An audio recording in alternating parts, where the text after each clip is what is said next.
آج میں آپ کو اللہ کے ایک نبی کا واقعہ سنانا چاہتا ہوں۔ یہ واقعہ قرآن مجید میں بہت تفصیل کے ساتھ موجود ہے، اور یہ واقعہ ایسا ہے کہ میں ان نبی علیہ الصلوۃ والسلام کے عمل کا نام لوں تو نبی علیہ الصلوۃ والسلام کا نام آپ کے ذہن میں خود ہی آ جائے گا۔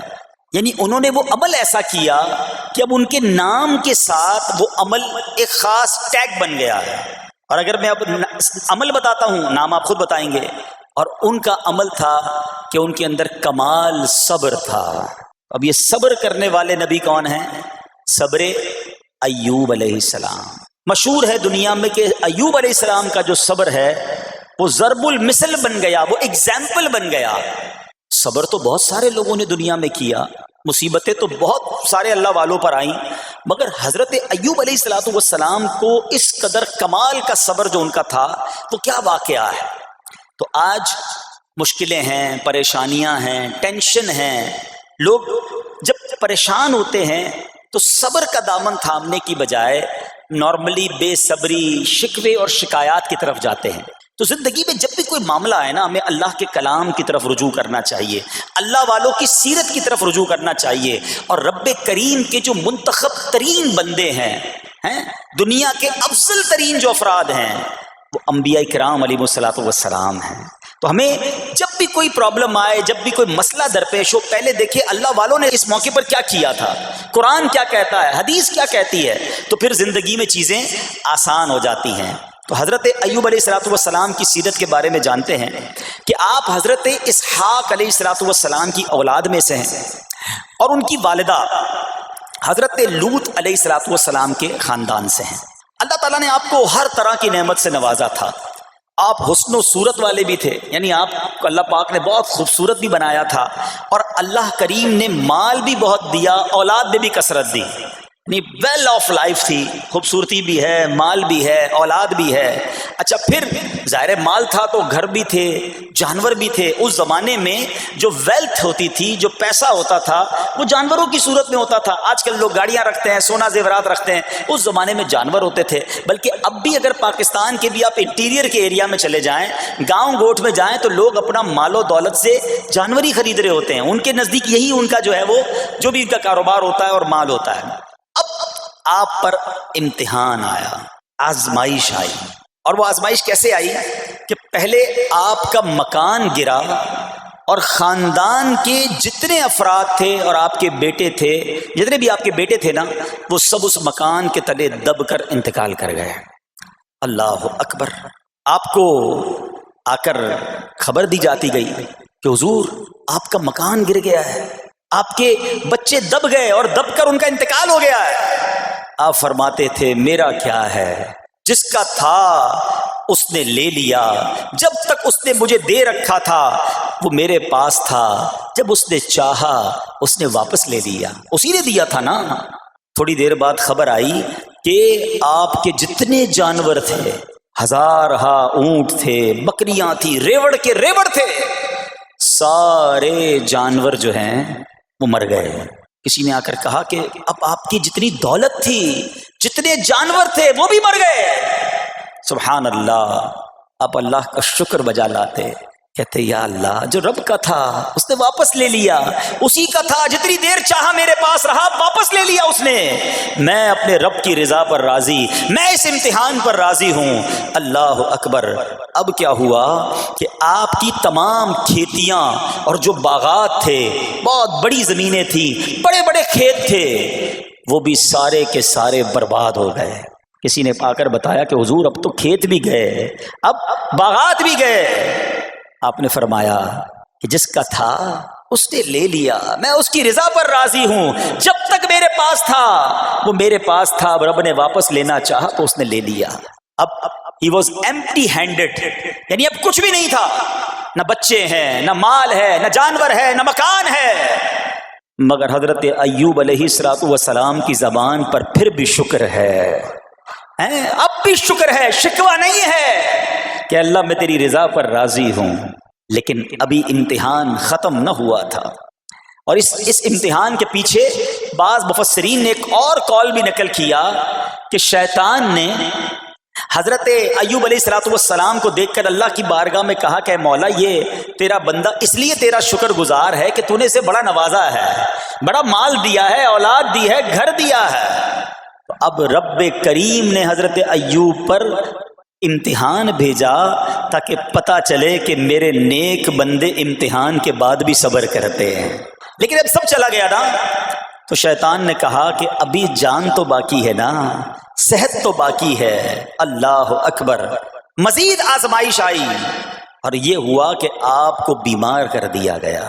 مبارک جسم پر بڑے بڑے آبلے پڑ گئے، پھوڑے جس کو کہتے وہ پڑ گئے۔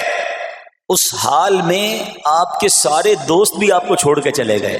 آج کل ویسے بھی حال ایسا ہی ہے جناب، جب تک پیسہ ہے، شہرت ہے، آپ کے پاس کوئی مال ہے تو آس پاس بہت سارے لوگ ہوتے ہیں، مگر جب یہ سب چیزیں چلی جائیں نا تو بعض اوقات ایسی کنڈیشن میں اپنے اور پرائیوں کی جانچ بھی ہو جاتی ہے کہ اب کون کھڑا ہے۔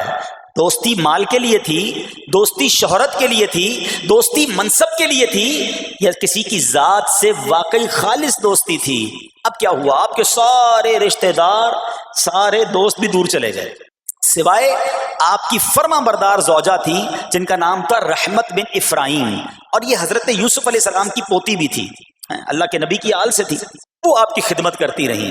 اب جسم پر پھوڑے ہیں، آبلے ہیں، ایک بیوی ہے، نہ پیسہ ہے، نہ مال ہے، نہ بچے ہیں، واٹ ایور جو تھا سب ختم، مگر زبان ہے کہ اس پر پھر بھی اللہ کا ذکر جاری ہے، پھر بھی شکر جاری ہے، پھر بھی صبر ہے۔ بات کرنا آسان ہے جناب، مشکل آئے اور صبر کرے بندہ، اصل امتحان یہ ہے۔ زباں پر شکوائے رنجو علم لایا نہیں کرتے، زباں پر شکوائے رنجو علم لایا نہیں کرتے، نبی کے نام لیوا غم سے گھبرایا نہیں کرتے۔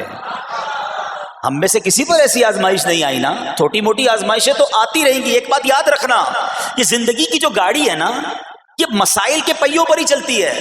ہمیں بعض اوقات کسی کی گاڑی، کسی کا مکان، کسی کا خوبصورت چہرہ، کسی کی مسکراہٹ دیکھ کر لگتا ہے یار یہ تو دنیا کا سب سے سخی آدمی ہے۔ ایسا نہیں، تو یہ نہ سمجھے کہ سارا جہان جناب سخی ہے اور میں اکیلا دکھی ہوں، ایسا نہیں ہوتا، بلکہ ہر اس جہاں میں تقریباً ہر بندہ ایسا ہوتا ہے جس کے ساتھ کوئی نہ کوئی دکھ لگا ہوا ہوتا ہے، کوئی نہ کوئی پریشانی ہے، کسی کو مال کی پریشانی، کسی کو روزگار کی پریشانی، کسی کو بیماری لگی ہے، کسی کو اور ٹینشن ہے۔ تو یہ کبھی بھی نہ سوچے کہ میں زندگی گزاروں گا اور کوئی ٹینشن نہیں آئے گی۔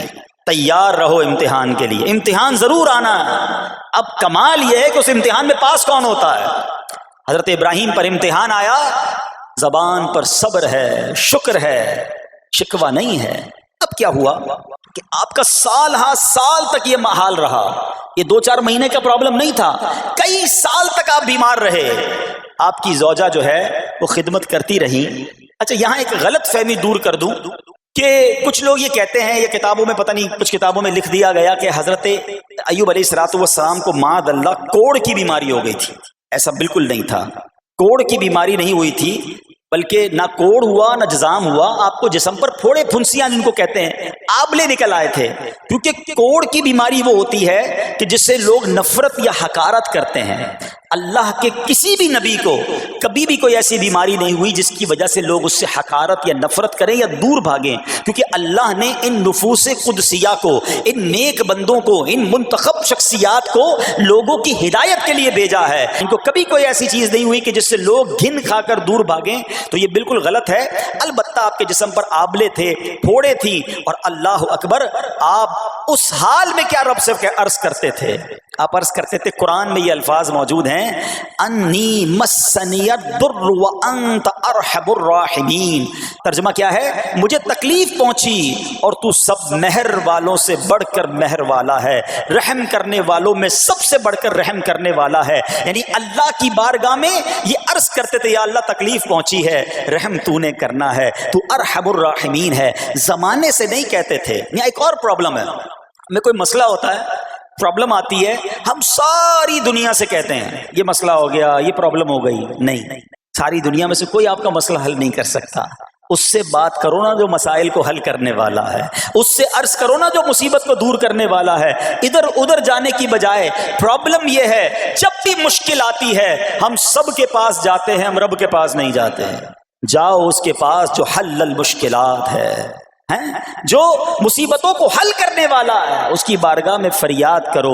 وہ شاعر کتنی پیاری بات لکھتے ہیں نا, یہ بہت سارے لوگوں کے لیے درس ہے جو اپنی پرابلمز کے لیے دنیا والوں کے پاس جاتے ہیں. ارے اگر پکارنا ہے تو اللہ کی بارگاہ میں پکارو, التجا کرنی ہے تو اللہ کے حبیب سے عرض کرو نا. شاعر لکھتے ہیں کسی کا احسان کیوں اٹھائیں, کسی کو حالات کیوں بتائیں, کسی کا احسان کیوں اٹھائیں, کسی کو حالات کیوں بتائیں, تمہیں سے مانگیں گے تم ہی دو گے, تمہارے در سے ہی لو لگی ہے. ہم اللہ کی بارگاہ میں عرض کریں, اللہ کے حبیب کی بارگاہ میں لو لگائیں. دنیا والوں کے پاس کچھ نہیں رکھا, لیکن ہم دنیا والوں کو بتا کر اپنے صبر کا ثواب بھی ضائع کر دیتے ہیں. دیکھو حضرت ایوب علیہ السلام کا صبر, کسی سے نہ کہا, اللہ کی بارگاہ میں عرض کرتے رہے. اب آپ کی آزمائش کا وقت پورا ہوتا ہے, دعا کرتے رہے, التجا کرتے رہے, صبر کرتے رہے. حکم ہوا کہ اپنا پاؤں زمین پر مارو. حضرت ایوب علیہ السلام نے پاؤں زمین پر مارا تو زمین سے ایک چشمہ پھوٹ اٹھا. حکم الہی سے حکم دیا گیا کہ اب اس پانی سے غسل کرو. آپ نے جب اس پانی سے غسل کیا تو آپ کی تمام بیماریاں دور ہو گئیں. پھر آپ 40 قدم چلے, دوبارہ زمین پر قدم مارنے کا حکم دیا. قدم مارتے ہی ایک اور خوبصورت لذیذ ٹھنڈے پانی کا چشمہ نمودار ہوا. پانی ٹھنڈا, میٹھا اور لذیذ تھا. اب آپ نے وہ پانی پیا تو آپ کے باطن میں نور ہی نور پیدا ہو گیا اور آپ کو اعلیٰ درجے کی صحت و نورانیت حاصل ہو گئی. اور سنو, میرا رب تو قادر ہے نا, اللہ تعالیٰ نے آپ کی وہ ساری اولاد جو دب کر کئی سال پہلے مر گئی تھی, انتقال فرما گئے تھے, اللہ نے ان تمام اولاد کو پھر زندہ فرما دیا اور آپ کی بیوی کو دوبارہ جوانی بخشی, اور اب اس کے بعد بھی آپ کی کثیر اولاد ہوئی. سنو سنو, جو جانور چلے گئے تھے نا, اللہ نے مویشی, اسباب و خزانہ اس سے زیادہ آپ کو پھر سے عطا فرما دیا. صبر کیا تھا نا. ان اللہ مع الصابرین. اچھا, یاد سب کو ہے یہ آیت, بچپن سے یاد ہے, اللہ صابروں کے ساتھ ہے, صبر کرنے والوں کے ساتھ ہے. مگر صبر کرنا نہیں ہے, امتحان آنا ہے تو صبر کرنا نہیں ہے. آیت سب کو پتا ہے. اچھا, جس کے ساتھ پرابلم ہو جائے نا اس کو بھی بندہ درس دینے جا رہا ہوتا ہے, بھائی صبر کرنا, اللہ آپ کو صبر دے. لیکن جب اس پر امتحان آتا تو یہ صبر کرتا نہیں ہے. دوسروں کو درس دے رہا تھا, آج تیری باری آئی ہے نا, تو صبر کا دامن نہ چھوڑیں. میں آپ کو ایک بات سوال پوچھنا چاہتا ہوں. آج کل ہم بڑے لوگوں سے تعلقات کیوں بنانے کی کوشش کرتے ہیں؟ یار جب کوئی مشکل ٹائم آئے گا نا تو یہ بندہ کام آئے گا. یہ پیسے والا دوست ہے, یہ اس کے تعلقات بہت ہیں, اس کی گورنمنٹ میں بات ہے, اس کی وکیلوں میں بات ہے, 4-5 ایسے دوست ہونے چاہیے. یہ ڈاکٹروں کے اندر بڑی اچھی اس کی دوستی ہے, کوئی ڈاکٹر کا بھی کام آئے گا تو یہ بندہ کام آ جائے گا. ہم دنیا والوں سے تعلقات اس لیے بناتے ہیں تاکہ یار مصیبت آئے تو یہ بندہ کام آئے. اور نارملی اکثر ایسا ہوتا ہے کہ جس سے امید رکھی ہوتی ہے مصیبت کے وقت غائب ہو جاتا ہے. لیکن رب خود قرآن میں فرما رہا ہے, ان اللہ مع الصابرین, صبر کر لو, اللہ کی رحمت تمہارے ساتھ ہو جائے گی.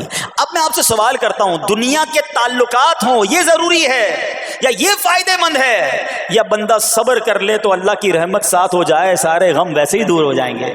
صبر, اس کو نہیں چھوڑنا ہے. تو حضرت ایوب علیہ السلام کی زندگی میں ایک اور واقعہ یہ ہوا کہ جب آپ بیمار تھے, آپ کو پتہ ہے جب بندہ بیمار ہوتا ہے تو بعض اوقات اس کی طبیعت میں کیفیات بھی ہوتی ہیں.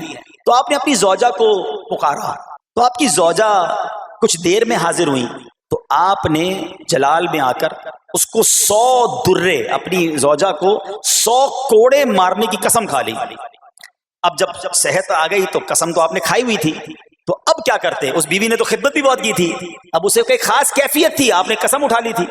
سبحان اللہ, ایوب علیہ السلام کو اللہ کریم نے قرآن میں کیا حکم دیا کہ اے ایوب, آپ ایک یعنی 100 جس کو کہتے ہیں تنکے, 100 تنکوں والی جھاڑو لیں اور اس جھاڑو کو ایک مرتبہ اپنی بیوی کو مار دیجئے تو آپ کی قسم جو ہے وہ پوری ہو جائے گی. یعنی قسم کا کفارہ نہیں دینا ہوگا.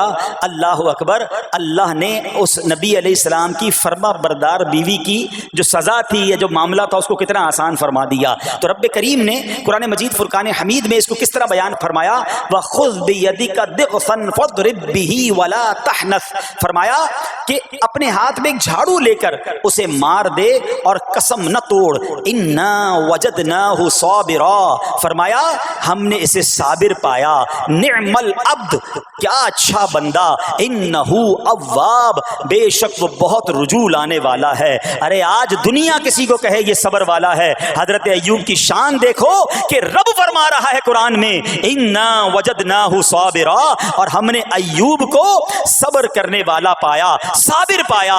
اللہ حضرت ایوب کے صبر کے صدقے ہمیں بھی صابرین میں شامل فرما لے۔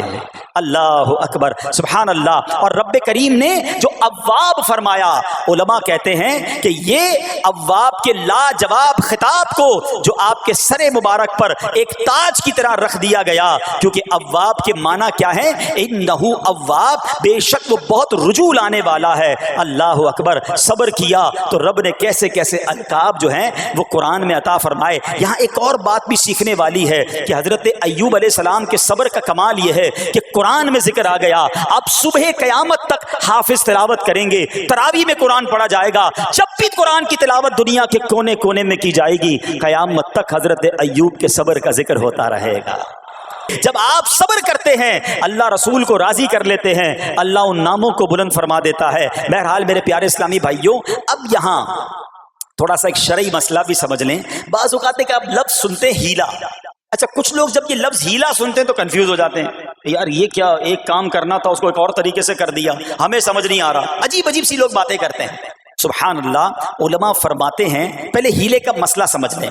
فتاوی عالمگیری میں ہے جو ہیلا کسی کا حق مارنے یا اس میں شبہ پیدا کرنے یا باطل ذریعے سے فریب دینے کے لیے کیا جائے وہ مکروہ ہے، اور جو ہیلا اس لیے کیا جائے کہ آدمی حرام سے بچ جائے یا حلال کو حاصل کر لے وہ اچھا ہے۔ انما الاعمال بالنیات، غلط نیت سے ہیلا کہ کسی کا حق دبا لوں یا معاذ اللہ زکوٰۃ ادائی نہ کرنی پڑے، تو اللہ کو کوئی دھوکہ نہیں دے سکتا، اللہ دیکھ رہا ہے کہ اس کی نیت کیا ہے۔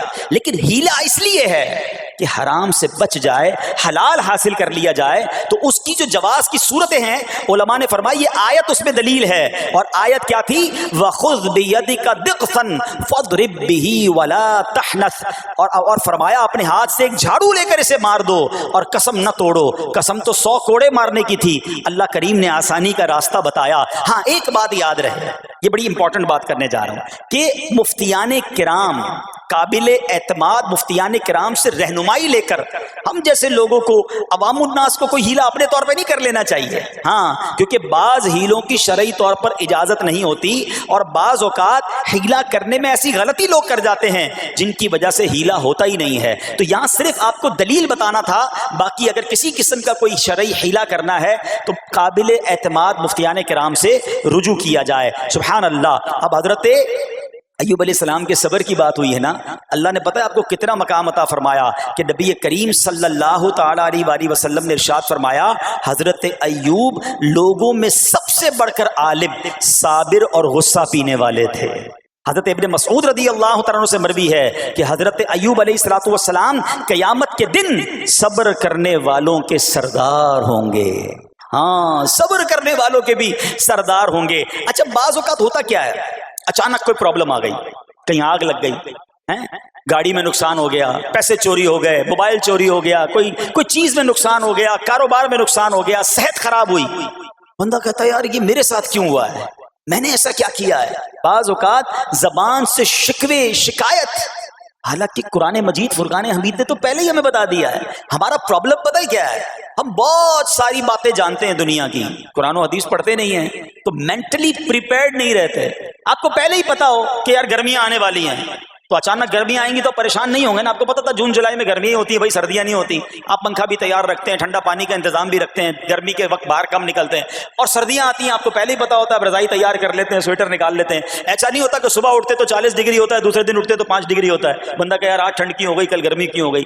مینٹلی پریپیئرڈ جب بندہ ہوتا ہے تو وہ تیار ہوتا ہے۔ اگر جو قرآن پڑھنے والا ہے، حدیث پڑھنے والا ہے، اس کو تو پہلے ہی مینٹلی پریپیئرڈ ہونا ہے۔ کیوں؟ قرآن کا وعدہ ہے نا، قرآن کا اعلان سنو۔ اللہ کریم قرآن مجید میں کیا ارشاد فرماتا ہے؟ بسم اللہ الرحمن الرحیم وَلَنَبْلُوَنَّكُمْ بِشَيْءٍ مِّنَ الْخَوْفِ وَالْجُوعِ وَنَقْصٍ مِّنَ الْأَمْوَالِ وَالْأَنفُسِ وَالثَّمَرَاتِ وَبَشِّرِ الصَّابِرِينَ. اور ضرور ہم تمہیں آزمائیں گے. کیا فرمایا؟ ضرور آزمائیں گے، تیار رہو. دیر از ایگزامینیشن. اچھا آزمائش کن کی چیزوں کی ہوگی؟ سبحان اللہ، قرآن نے لسٹ بھی دے دی ہے کہ آزمائش کیا ہوگی. فرمایا کچھ ڈر سے، اچانک خوف آ جاتا ہے نا، کوئی دشمن آ جاتا ہے، کوئی دھمکی دے رہا ہوتا ہے، اچانک حالات خراب ہو جاتے ہیں، دل میں خوف بیٹھ جاتا ہے. پھر فرمایا بھوک سے، مال کم ہو گیا، تنگی آ گئی تو بھوک سے. پھر فرمایا کچھ مالوں اور جانوں اور پھلوں کی کمی سے. کبھی کاروبار میں نقصان ہوگا، کبھی کسی کے باغات ہے تو باغ فصل اجڑ سکتی ہے، آپ کو کوئی نقصان ہو سکتا ہے، کسی جگہ آگ لگ سکتی ہے، اور جانوں کی کمی سے بیماری بھی آ سکتی ہے. مگر آگے کیا فرمایا؟ وَبَشِّرِ الصَّابِرِينَ. خوشخبری سنا ان صبر والوں کو. اور جب سبحان اللہ یہ ایگزام آتا ہے نا، جو اس ایگزام سے نکل جاتا ہے تو رب نے فرمایا خوشخبری ہے. اللہ اکبر. ہم نے زندگی میں دیکھا ہے جس نے مصیبت پر صبر کیا، اللہ کی رضا پر راضی رہا، اللہ نے مشکل سے بھی نکالا اور پہلے سے اسے زیادہ عطا فرما دیا. ہمارا پرابلم ہی ہم ٹیسٹ میں فیل ہو جاتے ہیں. جیسے امتحان شروع ہوا، واویلا شروع، شور شروع، شکوے شروع. سب کو بتانا، حالانکہ کر کوئی نہیں سکتا لیکن سب کو بتائیں گے. نہ کرو ایسا. میں جانوں میرا رب جانے، مجھے کیوں کسی کو بتانا ہے؟ ہاں وہ کریم ہے، وہ دیکھ رہا ہے کہ میرا بندہ صبر کر رہا ہے. سبحان اللہ. حضرت سیدنا امام ابو جعفر محمد بن جریر طبری تفسیر طبری میں اس آیت مبارک کے تحت فرماتے ہیں، یعنی ہم تمہیں دشمن کے خوف، قحط سالی، شدید بھوک و فقر و فاقہ، فصلوں کی کمی، مقاصد کے حصول میں مشکلات، کفار سے جنگ کے دوران افرادی قوت میں کمی اور اہل و عیال کی موت وغیرہ کے ذریعے آزمائیں گے. اور یہ سب چیزیں بطور امتحان ہوں گی تاکہ تمہارے سچے جھوٹوں سے اور اہل بصیرت منافقوں سے جدا ہو جائیں. یعنی اس ٹیسٹ میں پتہ چل جائے گا کون اللہ والا ہے، کون صبر والا ہے، کون اللہ کی رضا پر راضی رہنے والا ہے. سنو سنو، جب یہ تکلیف آتی ہے نا تو اس کا پھر اجر کتنا ملتا ہے. شہنشاہ نبوت، مخزن جود و سخاوت صلی اللہ تعالی علیہ وسلم نے ارشاد فرمایا، جو دنیا میں ہی اپنی ہر خواہش کی تکمیل کر لے تو یہ چیز آخرت میں اس کے اور اس کی خواہش کے درمیان آڑ اور پردہ بن جائے گی. اور جو مالداروں کی زینت کی طرف اپنی نگاہیں دراز کرے تو وہ آسمان والوں کے سامنے بے عزت ہو جاتا ہے. اور جو شدید بھوک پر صبر کرے اللہ عز و جل اس کو جنت الفردوس میں جہاں چاہے گا ٹھکانہ عطا فرمائے گا. ہاں، ہر چیز پوری ہو جائے، جو چاہیے وہ مل جائے، یہ نہیں ہونا چاہیے. کچھ نہ کچھ آزمائشیں آئیں گی، اور اگر سب ادھر مل گیا تو ادھر پھر کیا ملے گا؟ ہم اللہ سے یہ دعا کرتے ہیں کہ ادھر بھی عطا فرمائے، ادھر بھی محروم نہ کرے. ہاں، ہمیں ڈرتے بھی رہنا چاہیے کہ یار میں جو مانگتا ہوں ادھر مل جاتا ہے، کہیں وہاں محروم نہ رہ جاؤں. تو آزمائش آئے تو صبر کرنا چاہیے، اللہ کی رضا کے طور پہ زندگی گزارنی چاہیے. ایک بار نبی پاک علیہ الصلوۃ والسلام انصار کے پاس تشریف لے گئے تو فرمایا کیا تم مومن ہو؟ بڑا کمال کا سوال جواب ہے، ذرا غور کیجئے گا. ہمارے پاس بھی کوئی آ کر کہے کہ کیا تم مومن ہو تو ہم کیا جواب دیں گے؟ صحابہ خاموش رہے. سیدنا فاروق اعظم نے کہا حضور ہاں ہم مومن ہیں. شاید ہمارا بھی جواب یہی ہوگا، مومن ہیں. مگر اگلا سوال سنو نبی پاک علیہ الصلوۃ والسلام کا. فرمایا کہ اگر تم مومن ہو تو تمہارے ایمان کی علامت کیا ہے؟ ہاں، اب ہم سے کوئی یہ سوال کرے تو ہم جواب کیسے دیں گے؟ بھائی تم کہہ رہے ہو مومن ہیں، واٹ از دا سمٹمز؟ کوئی نشانی، کوئی علامت تو بتاؤ نا. اب یہ سوال کرنے والے کون ہیں؟ پیارے آقا صلی اللہ تعالی علیہ وسلم. صحابہ سامنے بیٹھے ہیں. ارشاد فرمایا مومن ہو تو علامت کیا ہے؟ تو کیا شاندار جواب دیا کہ صحابہ کرام نے کہ ہم جب فراخی کی حالت ہوتی ہے نا، آسانی ہوتی ہے تو ہم شکر ادا کرتے ہیں. جب آزمائش آتا ہے، کوئی پرابلم آتی ہے، ہم صبر کرتے ہیں اور اللہ کے فیصلے پر راضی رہتے ہیں. نبی اکرم علیہ الصلوۃ والسلام نے جواب میں کیا فرمایا؟ رب کعبہ کی قسم تم مومن ہو. تو پتہ یہ چلا کہ مومن ہونے کی نشانی یہ ہے کہ جب اچھے دن آئیں تو شکر کرے، اور مشکل کے دن آئیں تو اللہ کی رضا پر، اللہ کے فیصلوں پر راضی رہے، صبر کرے. اب آؤ سوال کرتے ہیں. اچھے دن آتے تو ہم کیا کرتے ہیں؟ ارے بھائی میں تو انتظار میں تھا، تھوڑے پیسے آئیں تو فلاں عیاشی کروں،